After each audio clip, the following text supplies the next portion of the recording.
jūs atceraties, mēs diezgan bieži kopā ar jums esam kopā ar Huawei devušies uz dažādām pasaules vietām, lai iepazītos ar jaunāko tehnoloģiju, turklāt tādu, kas varētu noderēt mums autobraucējiem. Šoreiz mēs esam devušies uz saulaino Dubaju, kur notiek šā gada jaunuma prezentācija. Mēs noteikti apskatīsimies visu, kas mums var noderēt, pajautāsim Huawei pārstāvjiem, ko viņi mums var piedāvāt, un pēc tam ņemsim pa vienai ierīcei, un par to tad arī draudzīgi visi paskatīsimies, uzzināsim, iespēju robežās pastāstīšu, jo mums automobīlī tās iespējas ir ierobežotas, tāpēc mums vajag ļoti rūpīgi pieiet šai lietai. Šodien mēs esam Dubajā, satriecošajā Hotel Atlantis The Royal viesnīcā, kur notiek Huawei kārtēja flagmaņu produktu prezentācija. Šodien prezentēsim Huawei vietpulksteņus kā fokus kategoriju Huawei, kas tie pulksteņi visi būs pieejami arī Latvijā. Gan arī mēs redzēsim jaunas planšetdatorus un arī laptopus. Tad portatīvie datori, tas ir kaut kas, kam mēs varam sekot līdzi un meklēt arī mūsu mājās.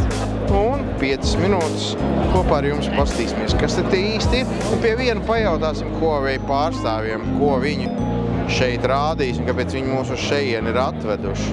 Huawei nestāv uz vietas, vienmēr ir dažādi jaunumi, ir uzlabojumi. Man viens no tādiem mīļiem produktiem noteikti ir Fit 3 jaunais vietpulkstenis, kas būtībā ir piedzīvojis diezgan lielu evolūciju. Ja pirms tam vēl viņš varbūt bija, varēja teikt, ka viņš ir vēl tā kā sporta aprots vai kā, bet būtībā viņš ir ļoti evolucionējis uz jaunu veidolu, viņš ir kļuvis par viedo pulksteni, viņš ir plānāks kļuvis, vieglāks un arī ar visām nepieciešamajām funkcijām, gan veselībai, gan sportam. Un, tā kā tas ir mans viens no favorītu produktiem un cenas ziņā viņš arī ļoti pieejams. Kā mēs redzam, tad viens no jaunumiem ir arī tas, ka šoreiz Huawei MateBook X Pro ir pieejams ne tikai klasiski pelēks, bet arī balts. Piekritīsiet baltā automobīlī, labāk izstīsies balts klēpja dators. Vēl ja gai šādus salonus, tad vispār. Taču arī šis klasiskais tumšais, protams, ka ir klasika, tāpēc arī ir klasika, vai ne? No visu, ko šodien redzēju, visvairāk man atmiņā palika, protams, jaunie MateBook sērijas datori. Pirmkārt un galvenokārt viegli, plāni, jaudīgi. Cenas īstenībā MateBook 14 ir pat ļoti pieņemamas un ārkārtīgi pievilcīgas. Nav nejausmas, vai būs Latvijā vai nebūs Latvijā. Vēl arī interesants bija šis te papīra virsmas planšetdators, kurš tiešām mēs arī redzējām, iespējams, to arī Ginta redzēja, ka tiešām gaisma neatspīd tik ievērojami, kā varētu šķist. Pulksteņiem jauni dizaini, jaunas idejas, kā ko piedāvāt tirgu arī interesanti. Es jau pats lietoju pietiekami ilgi pulksteni, kurā ir kaloriju skaitītājs tiešām noderīga lieta.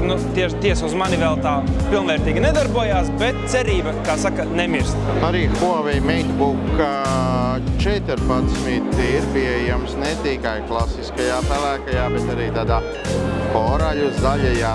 Ja atceraties, tad Stambulā mēs ar šādu te jau iepazināmies. Huawei MatePad 11.5S. Starp citu, tas ir ekrāna izmērs. Protams, arī austiņu ziņā ir jaunumi. Šoreiz tas ir Huawei FreeBuds 6i, un mums viņas šķiet diezgan simpātisks, turklāt var izvēlēties arī krāsas. Katrā vietā, kur mēs ierodamies uz Huawei pasākumiem, ir savs šarms un savas īpatnības. Šeit mēs esam tādā stipri taisnā zālē. Pasākumi ir dažādi. Arī šis, diemžēl, ir pienācis savai izskaņai. Mēs savukārt atcerēsimies to, ka jau drīz varēsim iepazīties ar to visu klātienē. Ko? Čau!